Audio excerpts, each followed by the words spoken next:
Welcome to everyone. My name is Aaliyah McCord, and I'm the Associate Director of the African Studies Program at the University of Wisconsin-Madison. And we are thrilled to be here with you today to introduce a very special guest that has come all the way from the Zambia. Does anybody know where Zambia is? Yes, in the second row here. Yes. Central Africa? Oh, Very close. It's in Southern Africa, Central Southern Africa. It's a beautiful country. We'll learn more about it. We are so pleased to welcome today Dr. Timothy Mtonga. He is the very first person in the Zambia with blindness to receive a Ph.D. and the very first person with blindness to become a university lecturer at the premier educational institution in the Zambia, the University of Zambia. Yeah.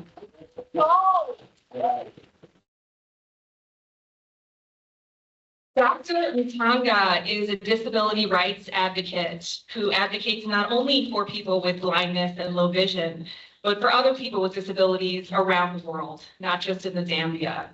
He has served as a disability officer at UNICEF. That's a major organization worldwide that supports development initiatives. And he is here in the United States thanks to the US Fulbright Scholar Program.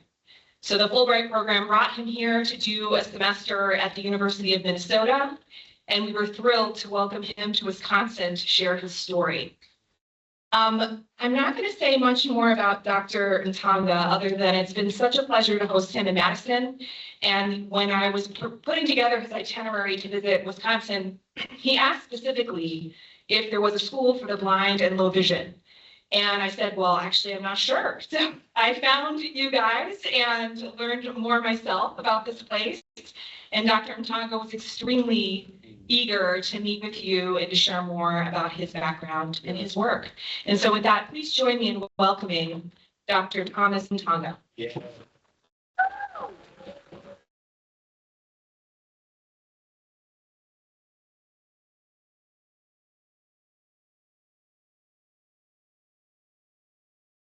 Oh, welcome to my village. Okay, thank you. Yeah, so how is everyone? Good.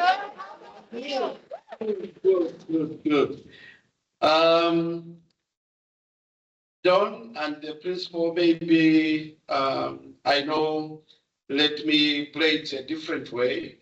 I would love to know the members of staff who are here. Maybe just some introduction of some name so that I just know you may be gossiping a friend and yet he's here. Yeah? The members of staff who are here? Yeah. I'll start on the left. On my left.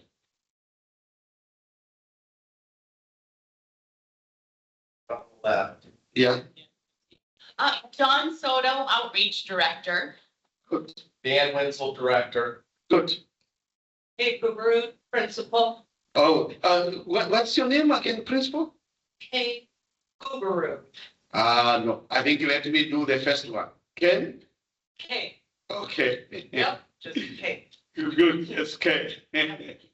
Yes. Is it green? Corey. Okay, Cory. Okay. Okay. You are? Teacher. Okay, that's good.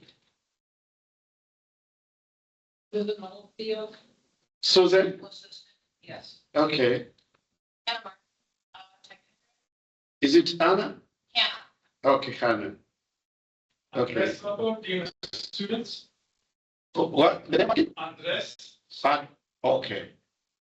That's good. Is that all? Carolee Terrell, teacher students with visual impairment. Okay, good. We go to. Yeah. Chelsea Dallin, college career readiness. Is it Chelsea? Yeah, Chelsea. Is it the football team? Okay, yes, Chelsea, yes. I'm Victoria. Good. Pauline Frico, science teacher. Oh, good. Christine Zastro, college and career readiness teacher. Christine? Yes. Okay, Jennifer Cox, math teacher. okay, Melissa Cole, music therapist. okay. Is that all? Amy Snow, assistive technology. Amy Snow? Yes, Okay. Is it the snow which falls? that is correct. Yeah. Okay. Chris Hudson, IS supervisor. Is it Chris? Yep. Okay. Yep, that's it. That's all. That's good. Okay, at least I know that for the students, it may take us a bit long, but all the students, can you just shout, hey? Okay, at least no, at least I have a picture of you now. Thank you so much. So I think the leadership of the Janesville School, the teachers, and all of you students, I'm extremely humbled to, to have been allowed to come over and, share my story and also just to be part of you as a team. I really want to appreciate the administration's willingness to allow me to come. I have really wanted to visit one of the schools which hosts children with vision impairments or totally blind. Yeah, so maybe I start with a bit of my story. I lost sight at the age of 10 due to measles. Is there anyone among you students who lost sight due to measles? Anyone? No. No? Okay. So I'm one out. Okay, but do you know measles? I've heard of it, yes. Yeah, good. Yeah, so measles is a highly curable condition, but I think a combination of factors led to the loss of my sight. One of them being that the health center was quite far. It was about 31 kilometers away, which is about 25 miles, from my home state. And because my guardians and my parents did not have money to take me to that hospital, they only realized when I became unconscious. That's when they realized that I needed, attention. So by the time we're getting to the hospital, I think my eyes had already been affected by serious sores. So the hospital, the medical practitioners, of course, managed to save my life, but they could not save my sight. And of course, after that, having grown up in Zambia, Zambia is a third world country. It's a developing nation with about 20 million people and about 2 million persons with disabilities, out of which almost 700,000 persons with visual or total blindness, which is a very big number.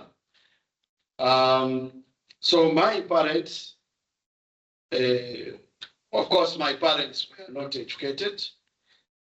So they learned from someone that there was a school for the blind where I could go and acquire education. So I was taken to Dollar Lion School for the Blind, where I did my primary education. Now, the fact that Zambia is a developing nation with a lot of difficulties, for learners with disabilities, especially those with vision impairments. A lot of my colleagues, including myself, we, up to now, they are still struggling, to go through the education system. Now, I know members of staff, you could have read that when a person becomes blind, he loses about 83% of his ability to gather information through the senses. So, students, how many senses do we have as human beings? 5. Ah, very good. You are very good.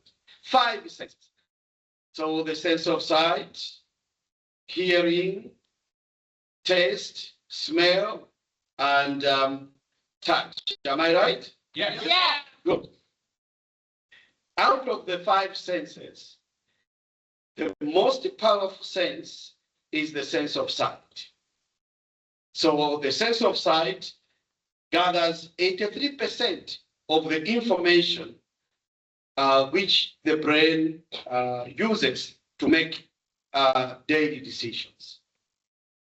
So when a person becomes blind, he loses 83% of those senses.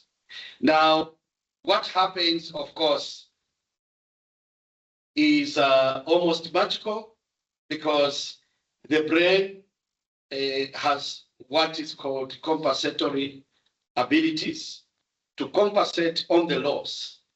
And this is what I think I thank nature, I thank God for, because before I lost sight, I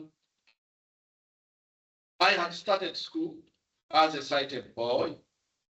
I went up to grade 2. In fact, it was when I was going to grade 3, that's when I lost my sight. But at school, in class where we were about 49, the best number I ever passed was number 47 out of 49, meaning that I was not performing well. But after the loss of sight, maybe due to the compensatory skills, maybe my brain turned upside down. And after losing sight, I started performing better. So I really thank God for the loss of sight, because it's like that's when things became better for me. So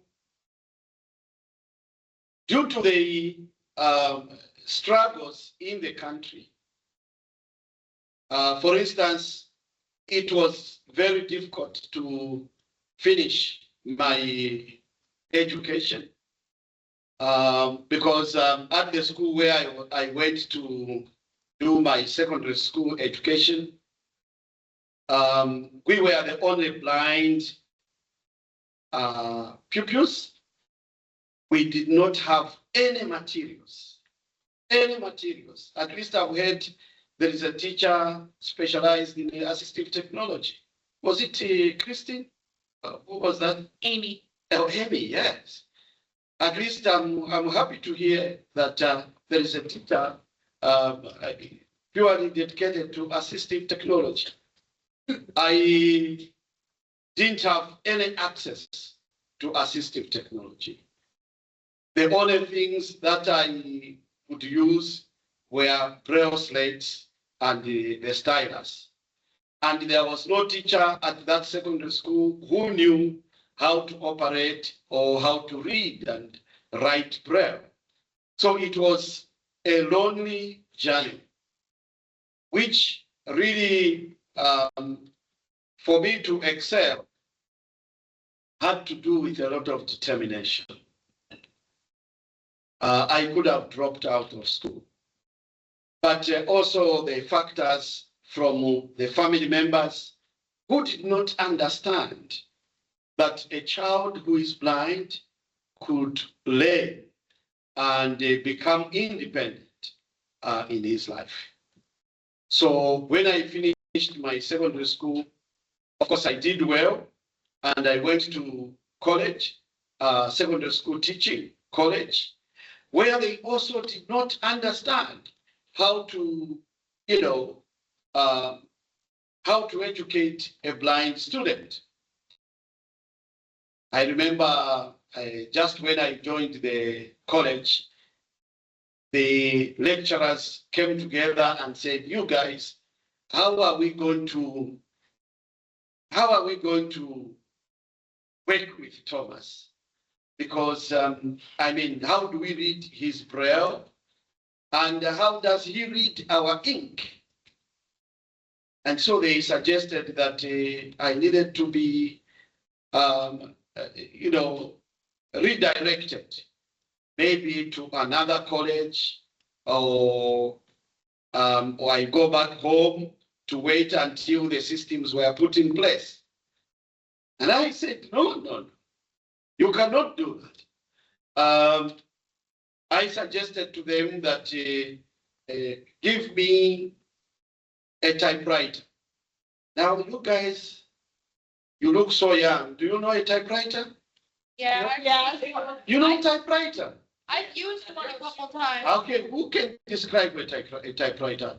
I Dan, can you show me whose hand is up? her name is Ava. Okay, yes. Yeah, can you explain what a typewriter is? A typewriter, it's basically this machine where you like feed the paper in. It's like a regular keyboard, Mhm, the layout of the keys, and it will type the print letters mhm, onto the page. mhm. Exactly. Clap for her. Clap for her. Where did you see a typewriter? Because I think you look to be 17 or 18. Huh?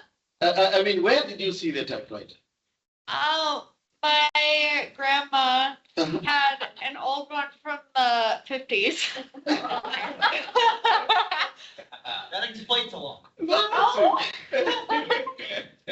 Yeah. So at that time, there were no computers. Of course, computers were there, but honestly, not in Zambia so much. And so I had to ask for a typewriter, and I asked my colleagues to teach me the keyboard of the typewriter. I'm just trying to show you the issues of determination and resilience in the acquisition of education in the developing countries. And of course, it took me about 2 weeks. Now, you see, the funny part about using a typewriter is that you don't see what you are typing. When you write, you don't know what you have written, except that you believe that you are punching the correct keys. Okay, so if you want to write the name Thomas, as long as you know that the key you are touching is T, the key you are touching is H and O, M, A, S, and you are very sure that you have punched the correct keys, someone must come and read for you. So I was so careful. After learning the typewriter, that's how I was maintained at that college. It's called Nkrumah College. And yeah, at the end of it, I performed extremely well. And that's what encouraged the college to start taking in children or students with disabilities. A clap for me. Yeah.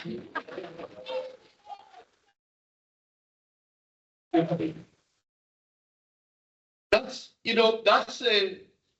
the resilience of a person who is totally blind, but determined to achieve.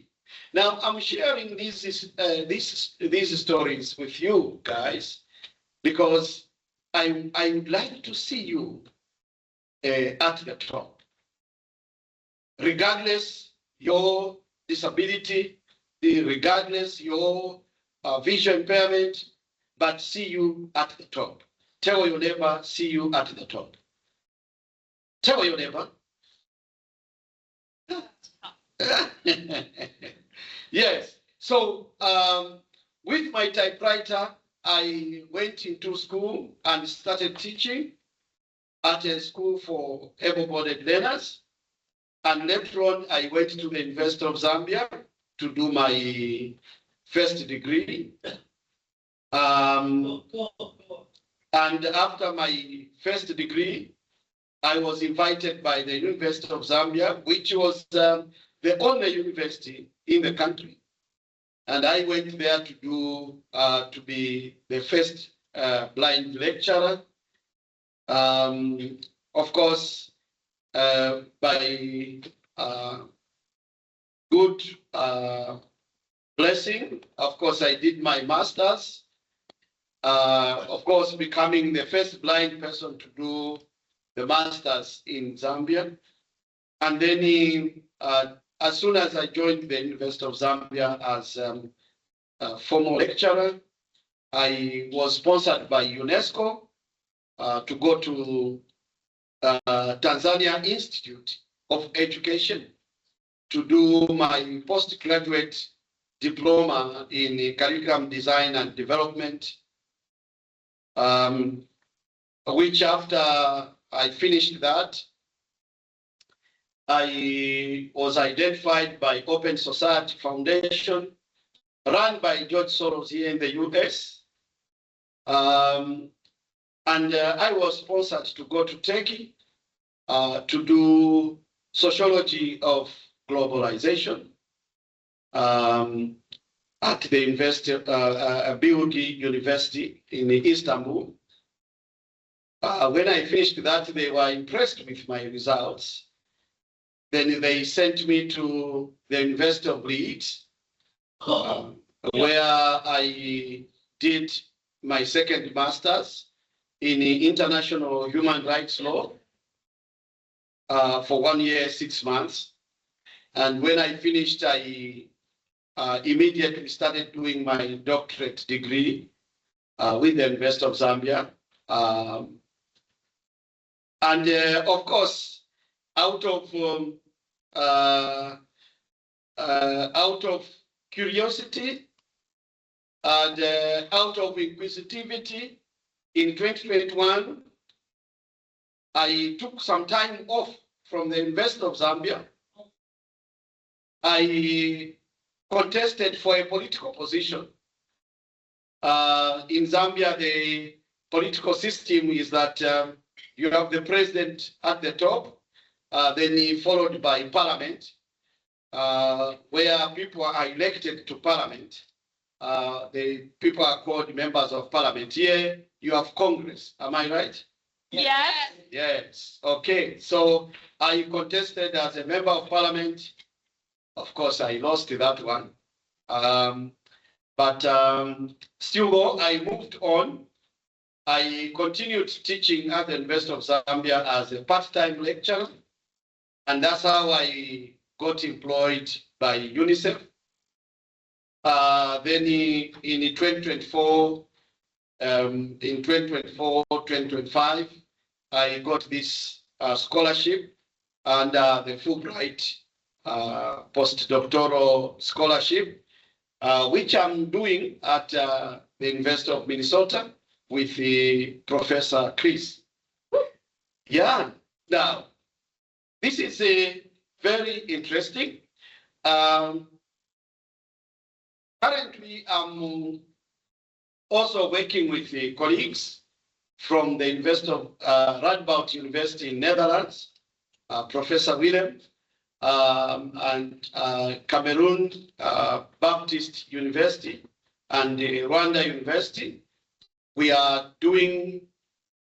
supervising PhD students on researching on disability-related,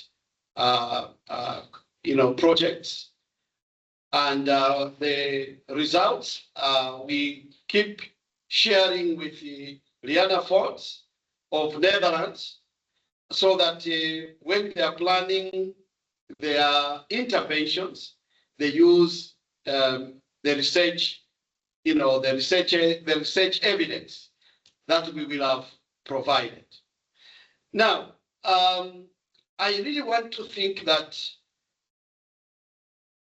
this is remarkable. I know that in the US, the chances are that most of you as students may have access to a lot of goodwill, and probably I have also seen that there is good, reasonable accommodation towards children with disabilities.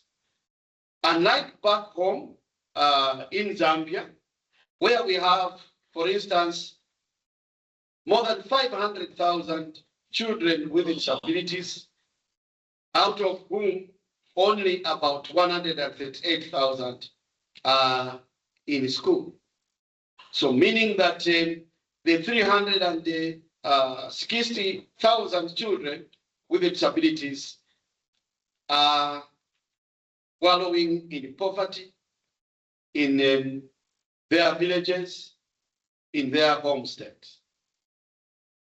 I want to specifically speak to you, fellow visually impaired students, and probably even the teachers, that the truth of the matter is that when a person becomes blind, he does not lose his intelligence. If anything, because of the compensation system, there is a lot of resilience that is created for these persons with vision impairments. And as students, I want to encourage you that even if you have this loss of sight, yeah, the sky is the limit. Is that correct? Yeah. The sky is the limit. And I think I remember one teacher telling me like that, and he really encouraged me. Now, because of the loss of sight, some people lose hope that there is nothing good for me, especially when they lose sight, after the age of 10, 15, 20, they lose hope that there's nothing that I'm going to achieve in life. No, I want to mention that there is still a lot of hope for anyone, as long as you apply yourself. And I want you as students to apply yourselves. To apply yourselves.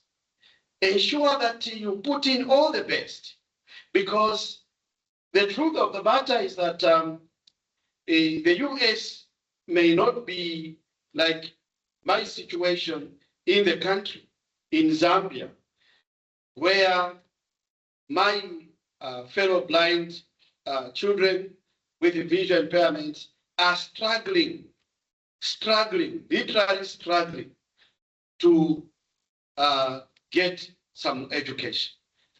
The majority of the blind children are still, packed in villages. Those that manage to go to school, they cannot finish their primary school. They drop out along the way. because of the several difficulties that they encounter. And so very few of them manage to go to secondary school and eventually manage to go to tertiary education. But even with all those difficulties, here I am. I have pulled through, and I think a lot of young men, young women in Zambia are looking at, my excellence as a way of benchmarking. I have heard some of them, in poems, especially during the International Day for Persons with Disabilities. Do you know this day? Yes. No, The International Day for Persons with Disabilities? no. You don't know about this day? I didn't even know that existed. I will ask the principal. There is an International Day for Persons with Disabilities, which falls on 3rd December. Yeah? And so I have been hearing a lot of young men and young women, school-going children, reciting poems. I want to be like Dr. Thomas. I want to beat his record. And I say, this is good.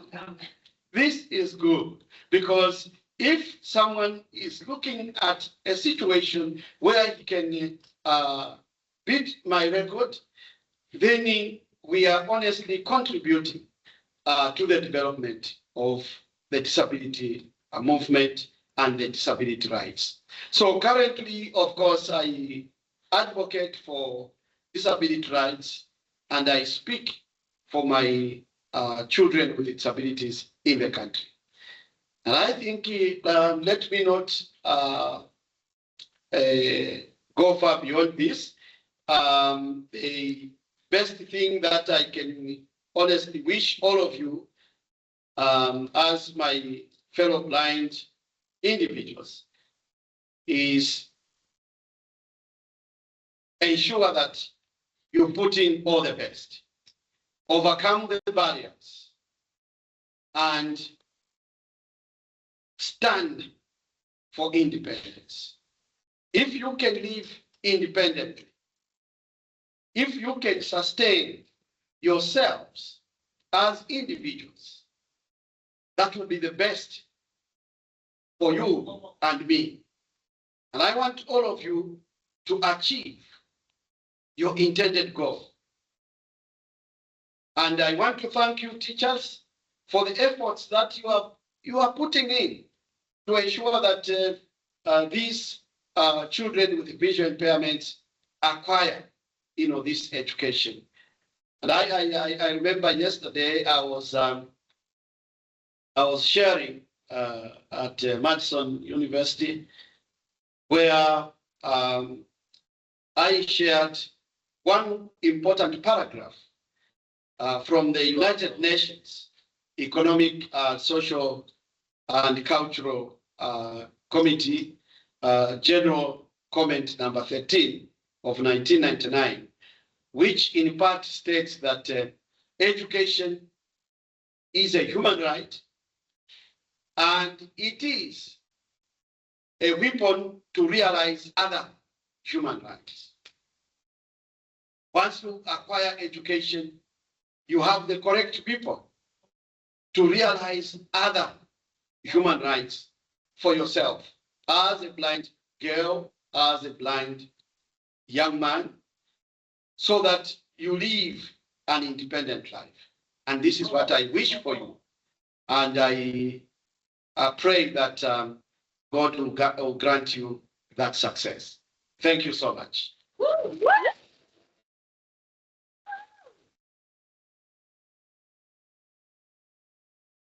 Maybe I can wait for questions. If you stay in front at Yeah. the microphone, we can Yeah. have kids Yeah, or staff yes, stand up and use your loud speaking voice. good, You can ask some questions. Exactly. Got one in the front right here already. okay, okay. Kylie? I was wondering, how did you ever manage to get to places when you are blind and there's no cane available. Okay, places within Zambia? Yeah. Oh, yeah. Oh, I tell you, it's challenging. It's challenging. First of all, in the Zambian situation, there is no support like reasonable accommodation, which are found here in the US. Because, for instance, at the University of Minnesota, there is reasonable accommodation where if I want to go to the office, I can call for a vehicle to come and pick me. Back home in Zambia, it's one of the most difficult things. So most of the times, if I knew the route, I would use my cane.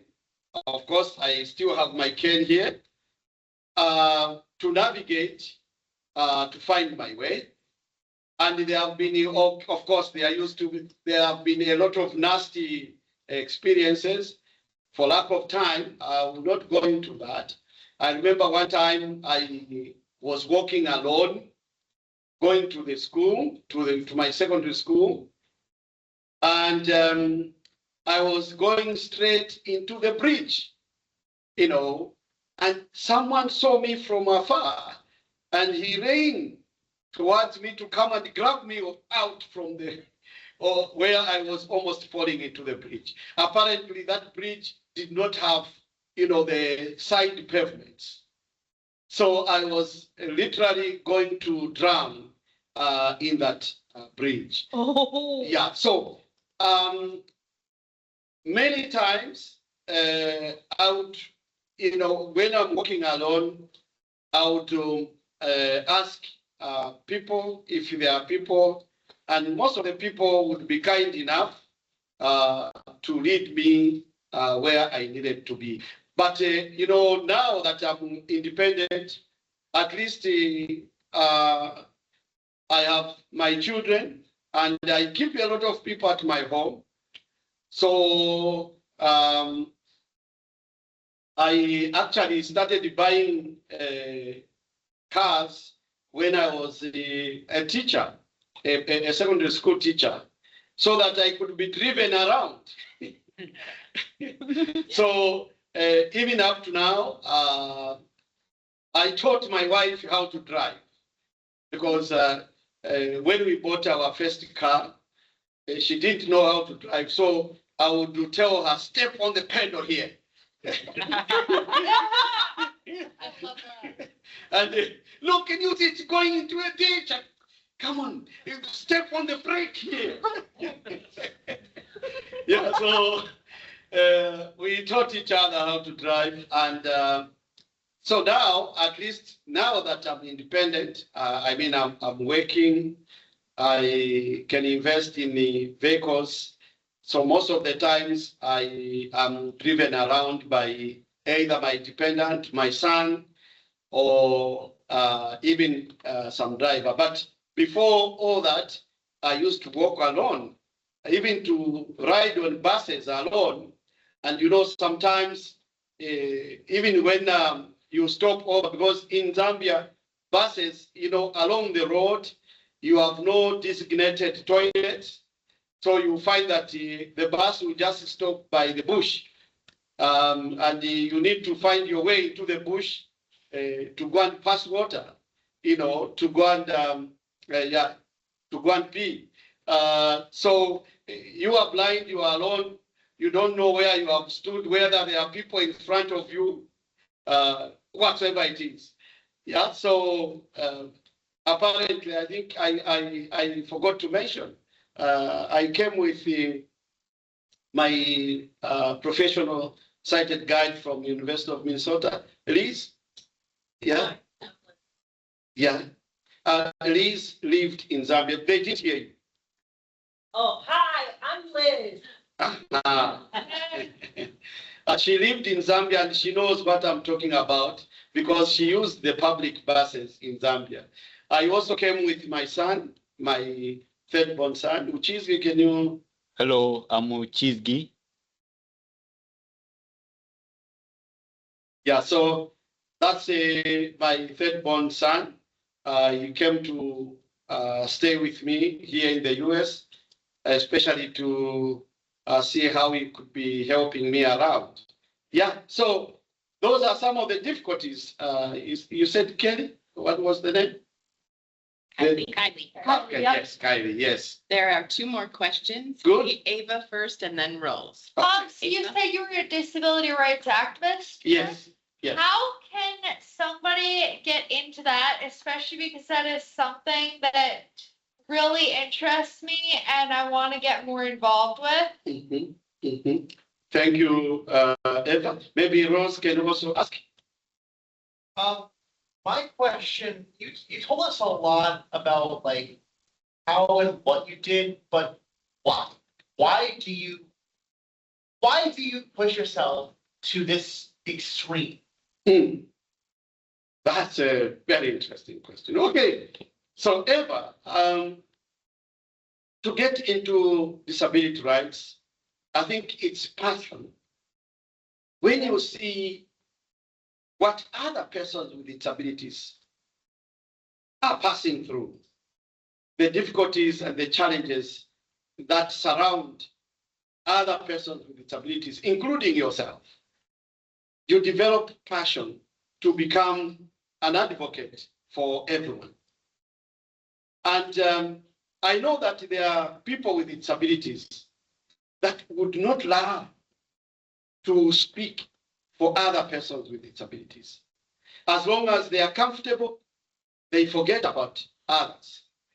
But I think I chose a path that the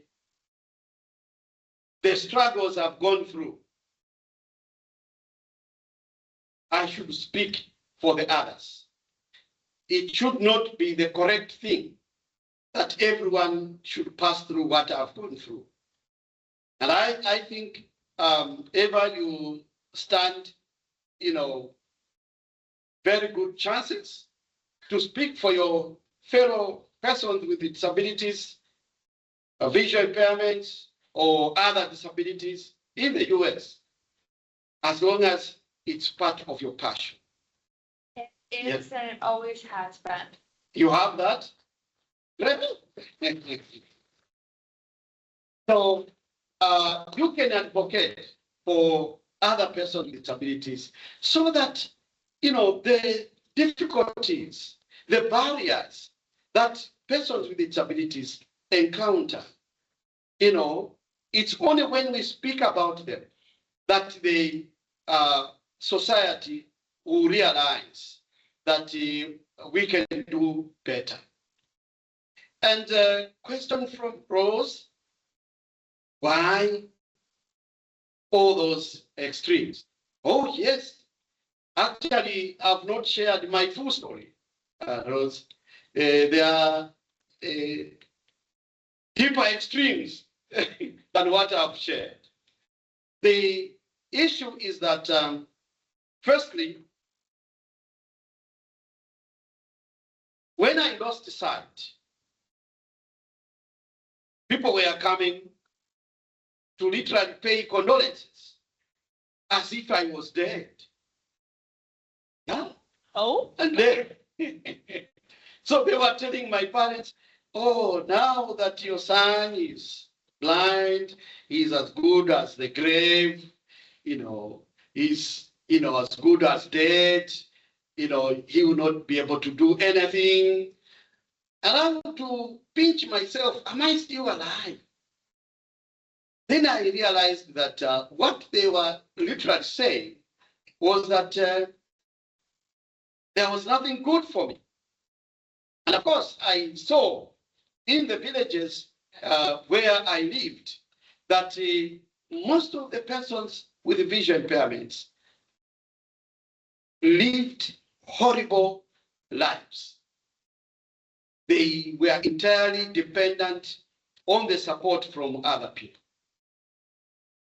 And I made up my mind that the best I could do was to acquire education And whatsoever it would take for me to acquire this education, I need to go for it. I fought my way through because I was looking at my future. I thought that my future was entirely in my hands. I needed to overcome the barriers. And to be honest, the barriers in Zambia are so enormous. You need to be really determined to overcome them. And most of the barriers are human-made. They are human-made, coming from attitudes, coming from uninformed, uninformed minds, ignorance, and all those. And so that's why, Rose, I fought my way through to liberate myself and to become independent and to share with you, because of my independence, my entire village is feeling my independence because they are rejoicing with me. Even those, my brothers and sisters, who never understood or were doubtful that a blind child could acquire education, they are benefiting from me. I mean, just 3 weeks ago, I was helping my sisters, buy some heads of cattle. You know cattle?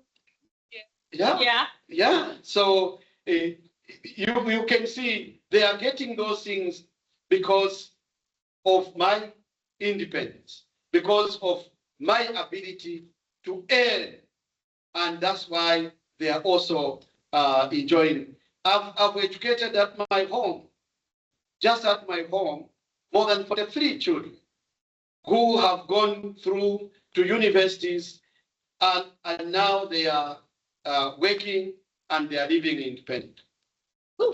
Yes.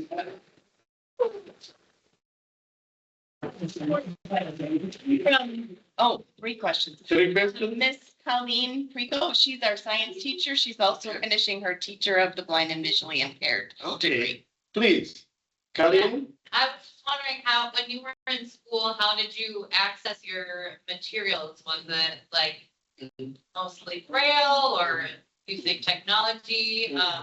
And what was that like for you? And also, did you feel like you had to ask for accommodations quite a bit when you were in school? Thank you so much. The second question? A student, Elias, and then after that, Mr. Andre Soto, he's the Dean of Students and an Orientation and Mobility Specialist. Is it Elias? Yes. Yes? So my question is, what advice would you have for any of us that want to go to university? Like, what advice would you have? Yeah, very much. Beautiful, Elias. Yes, is it Andres? My question is very similar to our science teacher. I'm curious to know, because as people have individualized experiences, what has been your experience through learning orientation and mobility, your experience learning Braille? How old were you? What are some of the barriers that you had to overcome? Thank you so much. Thank you so much. First of all, on the issue of materials, just a reminder that Zambia is a third world country. And I also must mention that there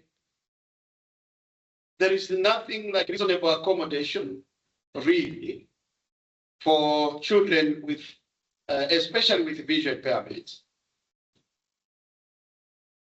Because of this, it makes my heart sometimes, I am sometimes full of tears tears of sadness because I see how much my blind children struggle. So, science teacher, at the time I was at school, the only thing that I could use was a braille slate and a stylus, all the way up to college. Just like I narrated, at college, I had to ask for a typewriter instead of me being sent away from college. And that scenario has not really changed. To date, that scenario has not really changed. For instance, there is one school for the blind in Zambia called the Ndola Lion School for the Blind. The school has 117 low vision and blind children. And they only have 27 braille slates. Only 27 braille slates. So what it means is that the braille slates have to be used by when one group of students use it, they pass on to another group for them to use them. And by the end of the day, maybe the braille slate, one braille slate will have been used by 3-4 children. Apparently, there are very limited choices. Assistive technology, I only came to learn about assistive technology when I was doing my undergraduate. So what happened was that in my second year at the University of Zambia, you remember the typewriter I talked about? Yep. It used to weigh 20 kgs. Yeah, 20 kgs, which would be about how many pounds? 40. Yeah, about 35 pounds. Yeah, somewhere there. Yeah, so I was going to write my religious studies exam, and I used to carry my typewriter. So when I reached the door where I needed to write my exam, the lecturer wanted to help me lift the typewriter and put it on the table. And she thought it was so light. She didn't, put all the energy. And as she tried to lift it, it slipped off her hands and fell. Oh! And got broken. Oh. That was the worst exam period I had. And my lecturer didn't know what to do. She didn't know what to tell me. And she said, the typewriter is broken. What are we going to do? And I said, okay. I thought for a while. Then I said, but I'm told the computer keyboard has the same layout like the typewriter keyboard. She said, yes. I said, so show me where the computer could be and maybe orient me on the keys, and maybe I can type my exam on the computer. So she took me to a fellow lecturer, Professor Cheyeka, and he sat next to me and showed me, oriented me on the ASDF, that's the keys, except that they were too light now, because the typewriter had to punch. But the keyboard of a computer, you just touch, it has already written. So anyway, he opened the Microsoft Word, and that computer was not speaking to me. So he kept guiding me. Can you write your next word and all those until I finished that exam.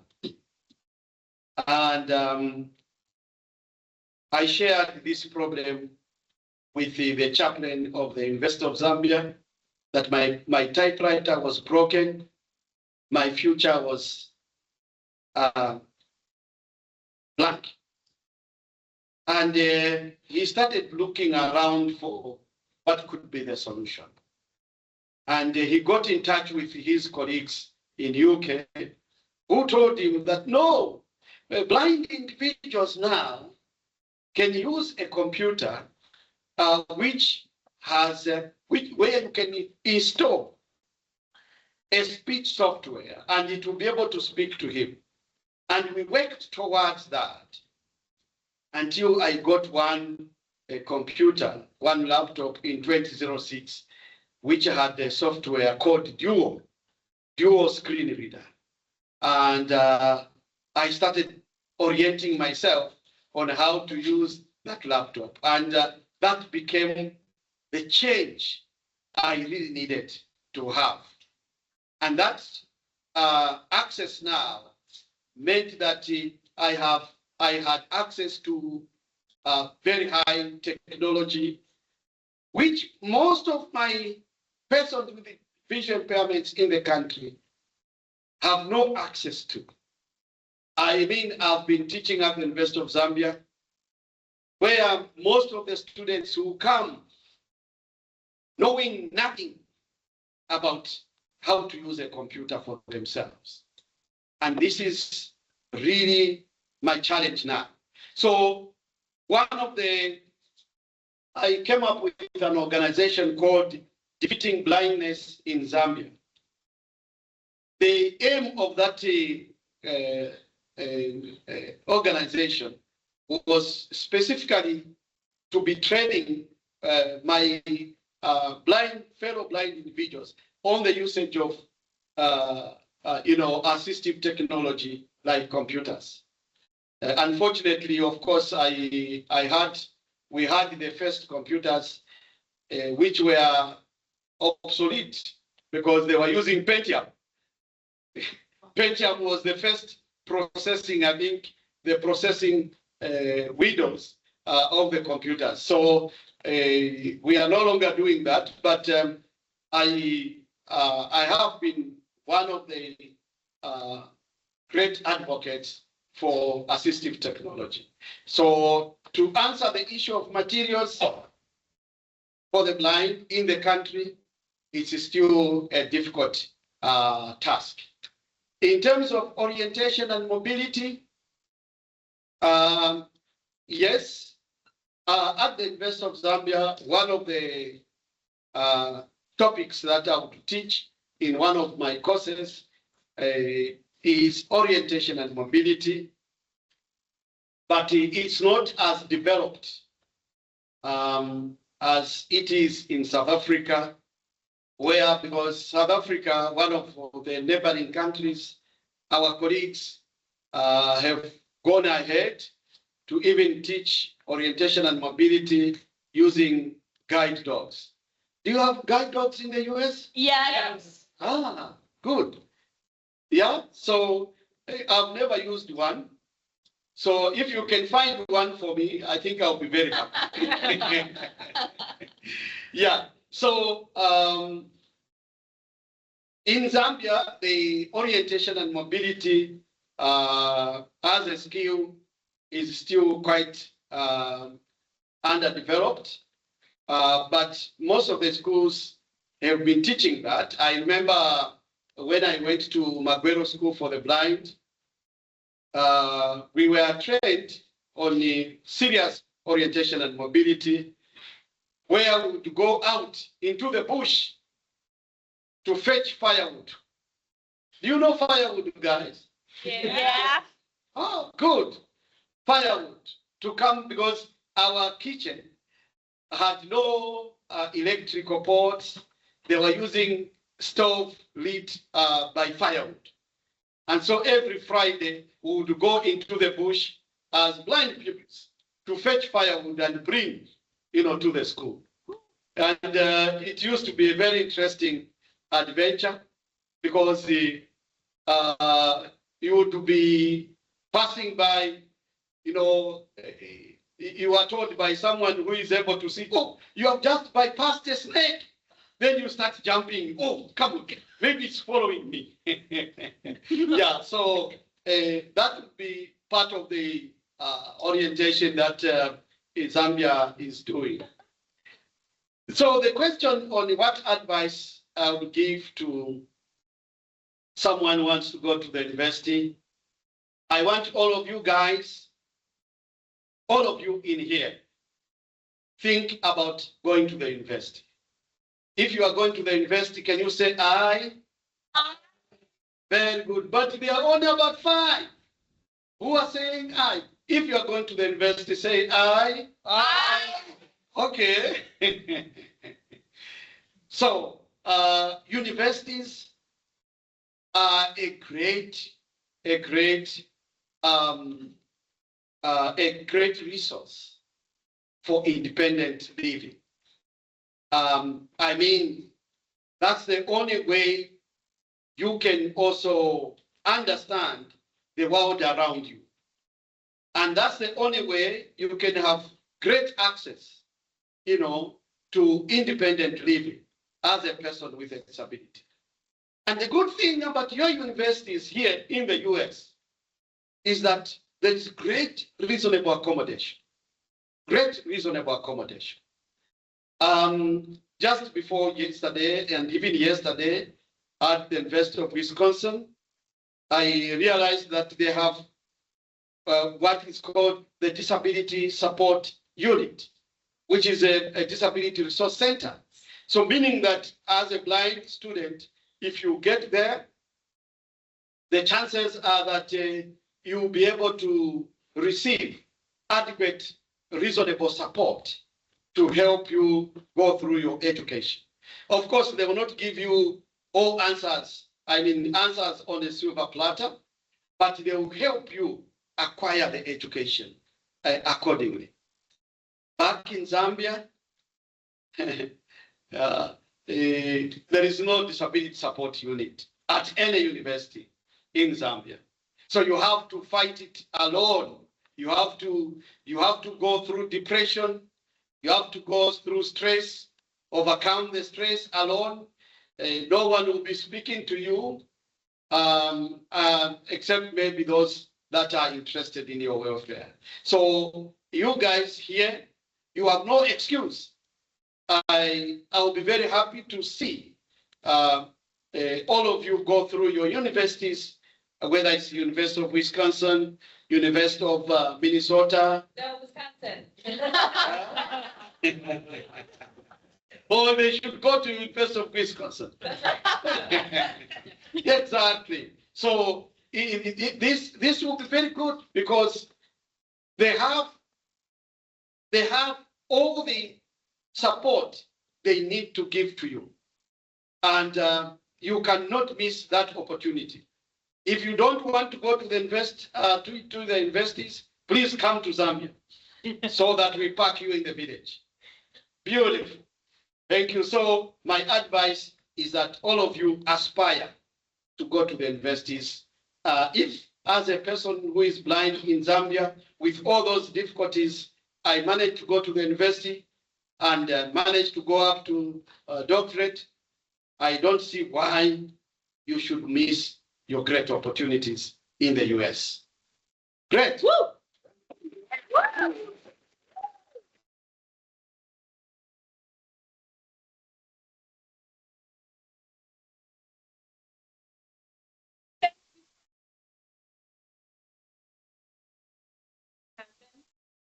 You not only can go to the University of Wisconsin, but maybe through the African Studies program, you could also go to Zambia.